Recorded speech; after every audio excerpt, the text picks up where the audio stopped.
कि बार बार की एक जो हमारा जो टैक्सेशन का जो एक पैटर्न है, जिसमें बहुत सा पैसा जो है कर्मचारियों का, जो है मध्यम वर्ग जिसकी बहुत बड़ा वर्ग है, वो उसकी हम राहत की बात मांग रहे थे। पिछले 10 सालों से कर्मचारियों को टैक्स में कोई राहत नहीं मिल रही थी, और इस बार बहुत बड़ी राहत मिली है। 12,75,000 तक की जो इनकम है कर्मचारियों की, या मध्यम वर्ग की 12 लाख तक की इनकम है, वो टैक्स से शेयर करना चाहूंगा कि हमारा लगभग 9200 करोड़ रुपया जो है वो भारत सरकार के पास आग्रह है कि जो हमारा 9200 करोड़ रुपया एनपीएस का गवर्नमेंट ऑफ इंडिया के पास है, उसको भी जल्द से जल्द रिलीज करें, ताकि प्रदेश के कर्मचारी को जो 3 किस्तें डीए की है वो मिल सके, और जो पे एरियर जो स्टेट के कर्मचारियों का है 2016 से 2022 के बीच का, वो भी मिल सके। हिमाचल के कर्मचारियों ने बताया कैसे मिल सकता है डीए एरियर। डीए एरियर को लेकर मोदी से कर दे बड़ी मांग। हिमाचल के कर्मचारी बोले एनपीएस के 92,000 करोड़ वापस दे केंद्र सरकार।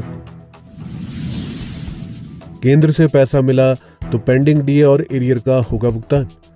हिमाचल के कर्मचारी बजट में आयकर दाताओं को मिली राहत से खुश है और केंद्र से एनपीएस फंड को रिलीज करने की मांग कर रहे हैं। केंद्रीय वित्त मंत्री निर्मला सीतारमण के बजट में आयकर दाताओं को बड़ी राहत मिली है। 12.75 लाख रुपए तक की आमदनी पर अब आयकर नहीं देना होगा। इसमें स्टैंडर्ड डिडक्शन भी जोड़ दे तो अब वेतन भोगियों को 12.75 लाख रुपए की कर योग्य आय पर कोई टैक्स नहीं लगेगा। केंद्रीय बजट में इस ऐलान से हिमाचल कर्मचारी खुश है।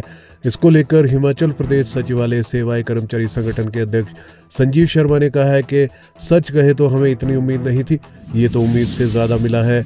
हमने सोचा था कि 10 लाख रुपए तक की आय में इनकम टैक्स की छूट मिल सकती है। अब 12.75 लाख तक की आय पर कोई भी टैक्स नहीं लगेगा। इससे कर्मचारियों में खुशी की लहर है। प्रदेश के कर्मचारियों की डीए की 3 किस्तें अभी देय है, इसलिए हमारा प्रधानमंत्री नरेंद्र मोदी से आग्रह है कि प्रदेश के कर्मचारियों का एनपीएस का जो 92,000 करोड़ रुपए का शेयर भारत सरकार के पास है, उसे भी जल्द से जल्द रिलीज किया जाए। ये भी जो है तो हमारा माननीय प्रधानमंत्री जी से आग्रह है कि जो हमारा 9200 करोड़ रुपया एनपीएस का गवर्नमेंट ऑफ इंडिया के पास है, उसको भी जल्द से जल्द रिलीज करें, ताकि प्रदेश के कर्मचारी को जो 3 किस्तें डीए की है वो मिल सके, और जो पे एरियर जो स्टेट के कर्मचारियों का है 2016 से 2022 के बीच का, वो भी मिल सके। तो डीए तो राज्य सरकार से संबंधित है, आप डीए का नहीं, तो हमने इसीलिए डीए और नहीं केंद्र सरकार नहीं, केंद्र सरकार से हमारी ये अनुरोध है कि जो 9200 करोड़ रुपया एनपीएस का है वो दे दे।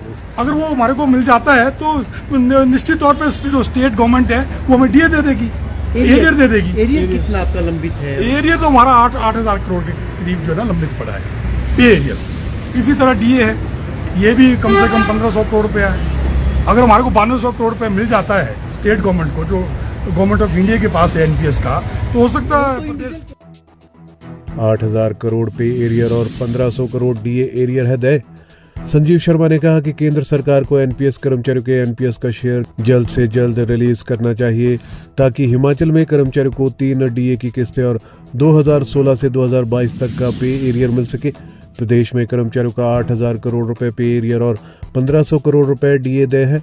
ऐसे में अगर केंद्र से एनपीएस का पैसा आता है तो निश्चित तौर पर प्रदेश सरकार डीए और एरियर का भुगतान कर कर्मचारियों को राहत प्रदान कर सकती है।